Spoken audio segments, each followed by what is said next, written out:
अस्सलाम वालेकुम नाज़रीन। उम्मीद है आप सब खैरियत से होंगे। तिब्बी इलाज में खुशामदीद। देखने और सुनने वालों से मेरी दरख्वास्त है कि जो लोग चैनल में नए हैं चैनल को लाइक सब्सक्राइब लाजमी करें ताकि आपको तिब्बी इलाज में आने वाली हर वीडियो बआसानी मौसूल होती रहे।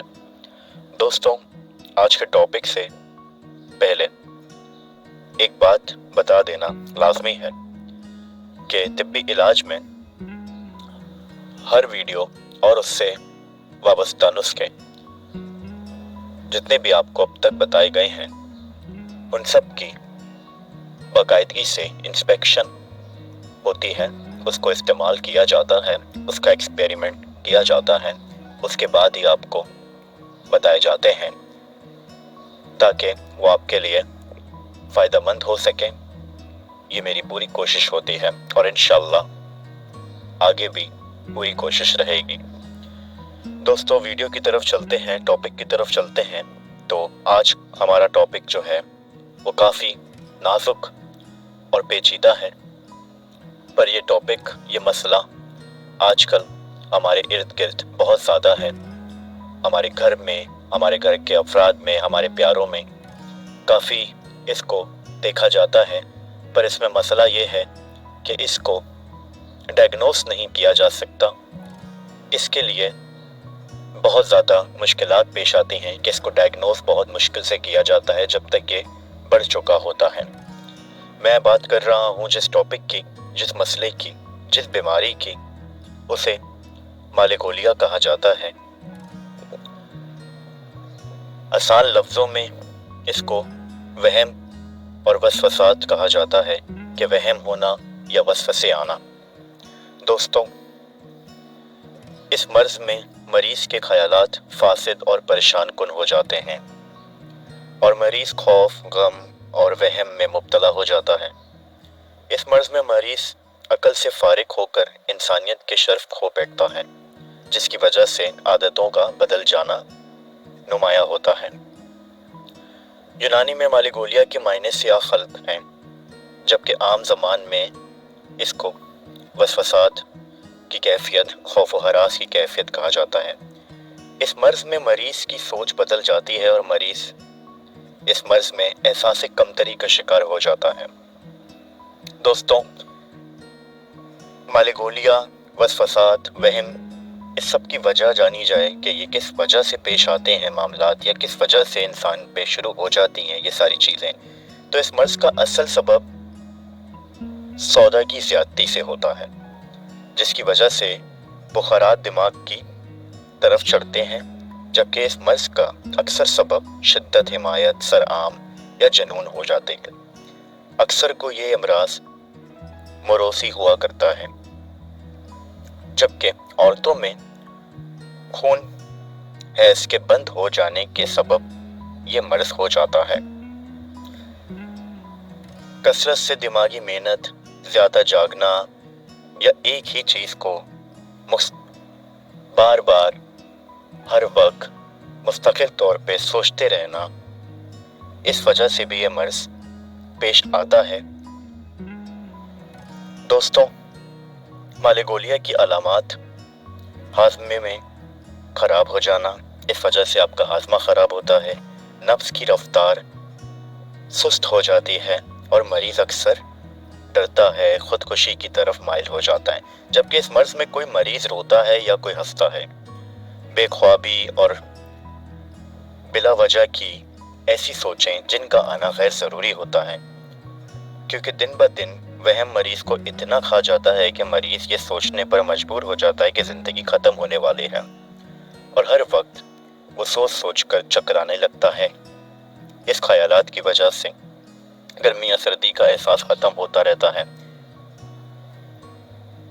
अगर इस मर्ज़ को जल्द से जल्द फौरी तौर पे इसकी तशख़ीस ना की जाए, इसको डायग्नोस ना किया जाए, तो ये मर्ज़ पागलपन की उस सतह पे पहुंचने लगता है कि आप उसको मालेगोलिया की तह या मालेगोलिया के एग्जाम कह सकते हैं। दोस्तों, जनून एक अलग चीज़ होती है, मालेगोलिया एक अलग चीज़ होती है। जनून की कैफियत में मरीज़ इखलाक से गिरी हुई हरकत करने लगता है, अपने रिश्तेदारों से फजूल खौफ खा कर घर भागने की कोशिश करता है, लोगों पर शिद्दत जज्बातियात से अचानक हमला कर देता है जो नुकसानदेह साबित भी हो सकता है, मिजाज में खौफ पैदा हो जाता है। जबकि मालेगोलिया में मरीज इस मर्ज के ख्यालात बुरे और ख़राब हो जाते हैं, तबीयत में गम और पागलपन सी कैफियत जन्म लेने लगती है, मरीज वहम काफ़ी हद तक बढ़ जाता है, तबीयत सुस्त और काहिल हो जाती है। तो मालेगोलिया और जनून इन दोनों में किसी हद तक फ़र्क होता है, ये दोनों एक जैसे नहीं हैं। पहले इस बात को समझ लेना हम सब के लिए ज़रूरी है कि जनून और मालेगोलिया दो अलग इक़साम हैं, पर ये दोनों ही अपने तौर पे बहुत ख़तरनाक हैं। तो जिस किसी को भी या आपके इर्द गिर्द जिस किसी की भी, आपके अपनों की, आपके प्यारों की, आपके जानने वालों की, जिस किसी की भी ऐसी कैफियत आपको महसूस हो रही है कि उसको इस तरह की अलामात पेश आ रही हैं जो मैंने आपसे अभी जिक्र की, तो उसको फौरी तौर पे इस मर्ज से बाहर लाने के लिए उसकी थेरेपी, उसका माहौल तब्दील करना, उसके साथ दोस्ताना गुफ्तगू रखना और उसके हर काम में उसको अप्रिशिएट करना, उसकी तारीफ करना, इससे मरीज की तबीयत में सुधार काफ़ी हद तक आता है। अगर कि मैं दोबारा रिपीट करूं, अगर कि ये मर्ज मालेगोलिया जैसा मर्ज, वसवसों और वहम जैसा मर्ज इस सतह तक नहीं बढ़ चुका कि उसको मेडिसिन की, एंटीबायोटिक मेडिसिन की ज़रूरत पड़ चुकी है और उसके बगैर उसको नींद नहीं आती, उसकी तबीयत कंट्रोल नहीं होती और वो जनूनी कैफियत का शिकार हो चुका है, तो इस मर्ज की स्टार्टिंग में ही इसको कंट्रोल करें, ना कि ये मर्ज नुकसानदेह पेश आए उस मरीज के लिए और आपके अपनों के लिए। नुस्खे की तरफ चलते हैं इसके। तो इसका नुस्खा बहुत अच्छा और बहुत फ़ायदेमंद नुस्खा है, जिसको प्रैक्टिकल किया गया है और बहुत फ़र्क पेश आया है उन मरीज़ों पे जिनकी तबीयत ऐसी होना शुरू हो जाती है शुरुआती तौर पर। तो नुस्खे की तरफ चलते हैं।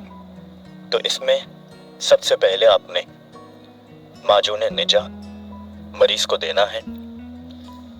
माजून निजा सवादी अमराज बिलखसूस मालेगोलिया, वहम, वसवसात पे बहुत अच्छा काम करता है। तो माजून निजा का इस्तेमाल करें। उसके साथ आपने शरबत अहमद शाह का इस्तेमाल भी लाजमी करना है या करवाना है। नुस्खे को दोबारा सुन लें। माजून निजा आधा चम्मच सुबह नाश्ते के बाद और आधा चम्मच रात खाने के बाद आपने मरीज को देना है।